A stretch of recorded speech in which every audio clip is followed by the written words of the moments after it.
तो है गाइस, मैं हूं इसके समा और आज हम सॉल्व करेंगे कोड फोर्सेस राउंड 726 डिवीजन 2 का क्वेश्चन बी, बैड बॉय। तो ये क्वेश्चन जो है आप आके यहाँ से पढ़िएगा ज़रूर, ठीक है, खुद से ट्राई ज़रूर कीजिएगा। क्वेश्चन में क्या दिया है आइए वो जानते हैं, उसके बाद क्वेश्चन को हम सॉल्व करेंगे। तो क्वेश्चन में दिया हुआ है कि दो लड़का है, ठीक है, दो लड़का है, एक है राइली, एक है एंगटन, ठीक है। एंगटन का ये रूम जो है एक 2D ग्रिड के रूप में रिप्रेजेंट किया हुआ है, ठीक है। ये इसका रूम है पूरा का पूरा, और उसका रूम में n इंटू एम, ठीक है, उसका रूम में n इंटू एम आपका ये ग्रिड्स है, ठीक है, पहला दूसरा तीसरा चौथा ऐसे करके n इंटू एम ग्रिड्स है। एंगटन जो है, एंगटन इनिशियली कोई भी एक ग्रिड पे खड़ा रहेगा, मान लो यहाँ खड़ा रहेगा। इस ग्रिड का जो वैल्यू है, मतलब i, j फॉर्मेट में जो वैल्यू रहेगा ये हमें इनपुट में दिया हुआ है। अब राइली क्या कर रहा है कि राइली इस रूम में कहीं भी दो योयो फेंक सकता है, ठीक है, कहीं भी दो योयो फेंक सकता है, और वो ऐसे फेंकना चाहता है कि एंगटन को उसको कलेक्ट करने के लिए सबसे ज़्यादा मूव कर सके, ठीक है। अब एंगटन मूव कैसे करेगा? एंगटन के पास चार ऑप्शन मूव करने का, या तो वो अप जाए, या तो लेफ्ट जाए, राइट जाए और डाउन है, ठीक है। अप, लेफ्ट, राइट, डाउन, चार ऑप्शन है उसके पास, ठीक है। वो डायगनली मूव नहीं कर सकता, मतलब इस टाइप से वो मूव नहीं कर सकता है। तो राइली चाहता है कि एंगटन दोनों योयो को कलेक्ट करने के लिए उसे मैक्सिमम, ठीक है, उसको जो डिस्टेंस ट्रैवल करना पड़ा वो मैक्सिमम रहे, ठीक है। तो हमें बताना है राइली को कि वो कहाँ योयो फेंक सकता है ताकि जो एंगटन है वो सबसे ज़्यादा जो मैक्सिमम डिस्टेंस कवर कर सके, ठीक है। तो ये हो गया। अब ये क्वेश्चन को भैया हम सॉल्व कैसे करें, ठीक है, क्वेश्चन आप समझ गए होंगे, तो क्वेश्चन को आप सॉल्व कैसे करें। एक चीज़ और दिया हुआ है कि जो एंगटन है वो योयो कलेक्ट करने के बाद अपना जो स्पॉट था, इनिशियल स्पॉट, उस पर भी वापस आएगा, ठीक है। तो हमें जो हमारा दो सेल जिसमें जो राइली योयो फेंकेगा, हमें उस दो सेल का जो आईडी है, यानी कि एक्स कॉमा वाई में जो फॉर्मेट होता है, हमें वो बताना है, ठीक है। तो ये क्वेश्चन हो गया। एक चीज़ अगर आपको नहीं पता है ऐसे वाले क्वेश्चन के बारे में, तो मैं आपको पहले कुछ इसका बेसिक बता देता हूँ। जहाँ पे ऐसे कुछ ग्रिड दिया रहेगा, आपको बोलेगा कि आपको मूव करना है, और आपको मतलब ये ऑप्शन रहेगा कि अप, डाउन, लेफ्ट, राइट, ये वाला ऑप्शन रहेगा। तो इस चीज़ में देखो, अगर आप मान लो यहाँ पे हो, ठीक है, अगर आप मान लो यहाँ पे हो और आपको ये सेल में जाना है, ठीक है, तो आप चाहे ये रास्ता चुनो, ठीक है, या फिर ये रास्ता चुनो, ठीक है, या फिर ऐसे चुनो, आप कैसे भी रास्ता चुन सकते हो। जो आपको नंबर ऑफ स्टेप लगेगा वो आपका हमेशा बराबर रहेगा। ऐसा क्यों? क्योंकि देखो यहाँ पे हमने दो बार जो है, ठीक है, हमने दो बार जो है लेफ्ट, ये सॉरी, दो बार जो हमने राइट मूव किया है, ठीक है, एक बार यहाँ गया, एक बार यहाँ गया, ठीक है। तो यहाँ पे पहुँचने के लिए हमें दो बार राइट मूव करना ही पड़ेगा, चाहे आप यहाँ कर लिए राइट मूव, या फिर एक बार यहाँ पे कर लिए राइट मूव, एक बार यहाँ कर लिए राइट मूव, ठीक है।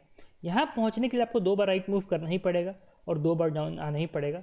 तो आप कहीं भी करें, लेकिन आपको दो दो बार करना ही पड़ेगा, ठीक है। तो जो आपका टोटल डिस्टेंस होता है, ठीक है, जो टोटल डिस्टेंस कवर्ड होता है वो आपका हमेशा इक्वल होता है, ठीक है, एक सेल से कोई एक सेल पे जाने के लिए, ठीक है। और वो क्या होता है, अगर आपका पहला सेल का जो वैल्यू है वो है एक्स कॉमा वाई, ठीक है, और दूसरा सेल का वैल्यू है मान लो x1 कॉमा y1, ठीक है। तो टोटल डिस्टेंस कितना लगता है आपको? लगता है x माइनस x1, ठीक है, इसका absolute value, plus y minus y1, ठीक है, इसका भी एब्सोल्यूट वैल्यू, तो ये होता है। तो ये आपका नंबर ऑफ स्टेप्स लगता है, ठीक है, ये हो गया। तो एक ये बेसिक सा चीज़ था, ऐसे बहुत बार क्वेश्चन आते तो मैं सोचा बता दूं। अब ये चीज़ जो है, ठीक है, अब ये चीज़ जो है इस क्वेश्चन से इसका कैसे लेना देना है, ठीक है। तो देखो यहाँ पे जो मैंने फॉर्मूला बताया आपको, ठीक है, यहाँ पे जो मैंने फॉर्मूला बताया है, तो नंबर ऑफ स्टेप को हमें क्या करना है कि मैक्सिमम करना है, ठीक है। जो नंबर ऑफ जो डिस्टेंस मूव्ड है उसको मैक्सिमम करना है। तो उसको मैक्सिमम करने के लिए हमें x और x1 का एब्सोल्यूट डिफरेंस को बढ़ाना होगा, साथ ही साथ y और y1 का भी एब्सोल्यूट डिफरेंस को बढ़ाना होगा, ठीक है। अगर आप x और x1 को सेम कर दो, या एक का रखो या दो का रखो, तो मतलब उससे क्या होगा कि जो नंबर ऑफ डिस्टेंस मूव्ड है वो कम हो जाएगा, है ना। वैसे ही y में भी अगर आप सेम रख दोगे तो एक ही रो में मूव करेगा। तो अगर आपको डिस्टेंस ज़्यादा मूव करवाना है तो आपको इसका एब्सोल्यूट डिफरेंस को भी मैक्सिमम रखना होगा, ठीक है। तो x का मैक्सिमम वैल्यू कितना हो सकता है? x का मैक्सिमम वैल्यू हो सकता है आपका n, है ना। x का मैक्सिमम वैल्यू हो सकता है n इंटू एम साइज का आपका ग्रेड है, ठीक है। तो x का मैक्सिमम वैल्यू हो सकता है n, और y का मैक्सिमम वैल्यू कितना हो सकता है? y का मैक्सिमम वैल्यू हो सकता है आपका m। x का मिनिमम वैल्यू कितना हो सकता है? 1। y का मिनिमम वैल्यू कितना हो सकता है? 1। तो आपको अगर मैक्सिमम मूव करवाना है तो आपको ये पेयर रखना पड़ेगा कि n-1 और x-1, ये रखोगे तब आपका जो मूवमेंट होगा वो सबसे ज़्यादा होगा, ठीक है। तो ये हो गया। तो मतलब एक्स कॉमा वाई क्या होगा, एक्स कॉमा वाई आपका हो जाएगा 1,1, ठीक है, और x1,y1 ये x1,y1 क्या हो जाएगा, ये हो जाएगा आपका n,m, ठीक है। तो आपको मैक्सिमम मूव कराने के लिए, ठीक है, आपको मैक्सिमम मूव कराने के लिए आपको एक ये स्पॉट पर रखना पड़ेगा, एक ये स्पॉट पर रखना पड़ेगा, ठीक है, तभी आपको मैक्सिमम मूव होगा। इतना आप समझ रहे हो। तो अगर हम ये दोनों स्पॉट पर रख दें, ठीक है, अगर हम ये दोनों स्पॉट पर रख दें तो राइली जो है, ठीक है, जो राइली जो है पहले उसको ऐसे मूव करके इधर जाना पड़ेगा, ठीक है। उसके बाद ये कलेक्ट हो गया। उसके बाद ये एरे में जो मैक्सिमम डिस्टेंस पॉसिबल है, यानी कि ये दोनों का बीच का डिस्टेंस है, उसको वो कवर करना पड़ेगा, ठीक है, वो कवर करेगा। उसके बाद ये जाके वापस पहुंचेगा, ठीक है, उसके बाद जाके ये वापस पहुंचेगा। मतलब इस एरे में जो मैक्सिमम डिस्टेंस वो कवर करवा सकते थे वो यही था ना, एक बार ये कोना से ये कोना, 2 पॉइंट के बीच में। इस मतलब ये जो 2D मैट्रिक्स है, इसमें 2 पॉइंट के बीच में मैक्सिमम डिस्टेंस यही हो सकता है कि ये एक ये, ठीक है। तो हम क्या करेंगे कि एक योयो को यहाँ फेंकवा देंगे, एक योयो को यहाँ फेंकवा देंगे, ठीक है। इससे क्या होगा कि 2 योयो का जो डिस्टेंस है वो हमारा हो जाएगा मैक्सिमम, ठीक है। तो वो इस एरे का 2 पॉइंट का मैक्सिमम डिस्टेंस कवर किया, तो ये तो हो गया। और पहले ये इधर मूव करेगा, फिर ये इधर मूव करेगा, ठीक है। अब दोनों को मान लो अब इधर ही रखवा देते तो उसमें भी क्या दिक्कत आ जाता है वो भी मैं बता देता हूँ, ठीक है। तो मान लो कि अगर ऐसे रहता, तो मान लो कि अगर एक योयो यहाँ रहता है, एक योयो यहाँ रहता, तो ये क्या करता है कि राइली एक इधर जाता है, एक इधर जाता है, एक इधर जाता है, इधर जाता है, ठीक है। राइली अपने से मिनिमम स्टेप चल रहा है, तो ये इसके तरफ बढ़ते बढ़ते ही मतलब ये कलेक्ट करने में, ठीक है, ये कलेक्ट करने में इसको जितना स्टेप लगता है उसी के बीच में ये इसको भी कलेक्ट कर लेता है, ठीक है। तो ये स्टेप हमारा मिनिमम होता है। इसको दूर रखने से क्या हुआ कि पहले राइली को इधर जाना पड़ेगा, ठीक है, उसका 2 पॉइंट का मैक्सिमम डिस्टेंस है ये दोनों पॉइंट का, तो वो इधर आके फिर इधर आएगा, ठीक है। तो हम अप्रोच क्या लगा रहे हैं, हम ये नहीं कर रहे कि राइली से हम योयो को दूर रख रहे हैं, ठीक है, हम दोनों योयो को एक दूसरे से दूर रख दे रहे हैं, ठीक है। इससे क्या होगा कि डिस्टेंस जो है वो ऑटोमेटिकली बढ़ जाएगा। क्यों? क्योंकि राइली पहले एक योयो पे जाएगा और फिर वो दूसरा योयो पे जाएगा, ठीक है। तो ऐसे करके राइली मूव करेगा और उसका डिस्टेंस जो है वो हमारा मैक्सिमम हो जाएगा, ठीक है। तो ये तो है, लेकिन एक दिक्कत इसमें आ सकता है। वो दिक्कत क्या है ये वो जानते हैं। अब मान लो मैंने बताया कि एक यहाँ योयो रहेगा, एक यहाँ योयो रहेगा, लेकिन मान लो राइली यहाँ पे पहले से खड़ा है, ठीक है, मान लो राइली यहाँ पे पहले से खड़ा है, तो इसमें तो दिक्कत आएगा। पहला योयो यहाँ कलेक्ट करेगा, दूसरा जाके यहाँ पे डायरेक्ट कलेक्ट कर लेगा, ठीक है, तो इसमें दिक्कत आएगा। तो ऐसे केस में हमें क्या करना पड़ेगा, ऐसे केस में हम क्या करेंगे कि जो योयो है उसको अलग अलग पॉइंट पर रख देंगे, एक इधर रख देंगे, एक इधर रख देंगे, ठीक है। डिस्टेंस अभी भी इन दोनों के बीच में मैक्सिमम रहेगा, ठीक है। हम यहाँ पे क्योंकि दोनों को कॉर्नर कॉर्नर पर रखे हैं तो डिस्टेंस अभी भी मैक्सिमम रहेगा। लेकिन पहला योयो जो है, ठीक है, राइली अगर पहले इसको कलेक्ट करेगा तो ये योयो जो है राइली से दूर हो जाएगा, तो राइली को इतना स्टेप और कलेक्ट करना पड़ेगा, ठीक है। तो ऐसे करके राइली कलेक्ट करेगा, तो ये इस टाइप से काम करेगा, समझे। एच पे रखने से फ़ायदा ये हो रहा है कि हमारा डिस्टेंस सिर्फ इंक्रीज हो रहा है। मान लो अगर आप यहाँ रख देते, ठीक है, मान लो आप यहाँ रख देते और राइली चलो यहाँ रहता है, ठीक है, तो इसमें क्या होता है कि जो राइली के लिए जो मैट्रिक्स है, ठीक है, राइली के लिए जो मैट्रिक्स है वो ऐसे छोटा हो जाता है, ठीक है। राइली ऐसे आता है, ऐसे कलेक्ट करता है इसको, ठीक है, उसका ऐसे कलेक्ट करके यहाँ पे वापस आ जाता है, ठीक है। एच पे रखने से क्या हो रहा है कि ये मैट्रिक्स हमारा पूरा का पूरा यूटिलाइज हो रहा है, यानी कि इसको मैक्सिमम मूव करना पड़ रहा है, ठीक है, ऐसे करके पूरा मैक्सिमम मूव करना पड़ रहा है। अब यहाँ और यहाँ रख देते हैं, ठीक है, मान लो आप अगर यहाँ और यहाँ रख देते हैं, ठीक है, तो क्या होता है कि राइली के लिए सिर्फ मैट्रिक्स जो है इतना ही बड़ा हो जाता है, ठीक है। तो यही चीज़ है।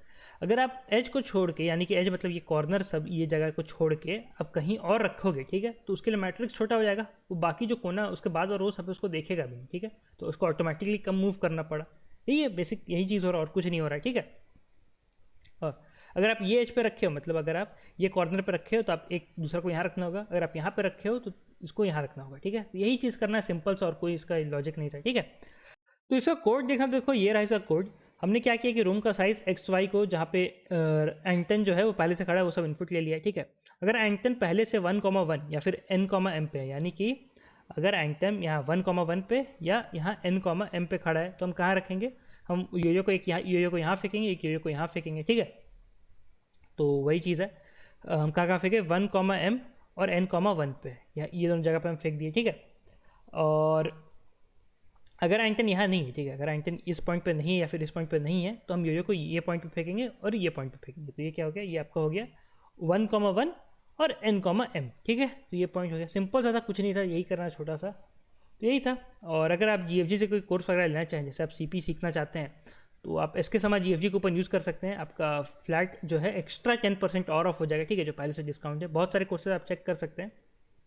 अगर आपको DSA सीखना है तो आप ये कोर्स चेक कर सकते हैं, ठीक है, इंटरव्यू के लिए प्रिपेयर कर रहे हैं, या फिर आपको टेस्ट सीरीज़ लेना हो तो चेक कर सकते हैं, ठीक है।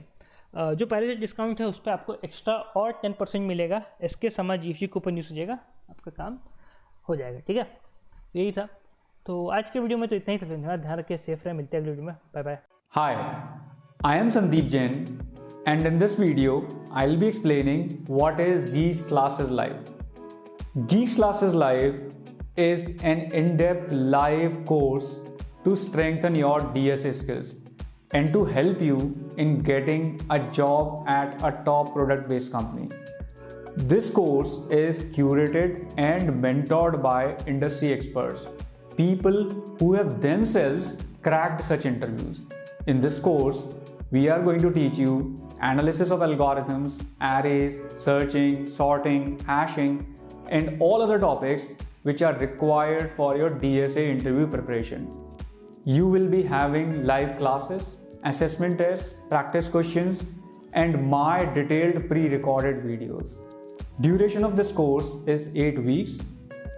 As it is a live class, please do not hesitate to ask your doubts. We will be happy to help you along the way. Also, you may attend these classes from any geographical location. So looking forward to see you people from a number of cities.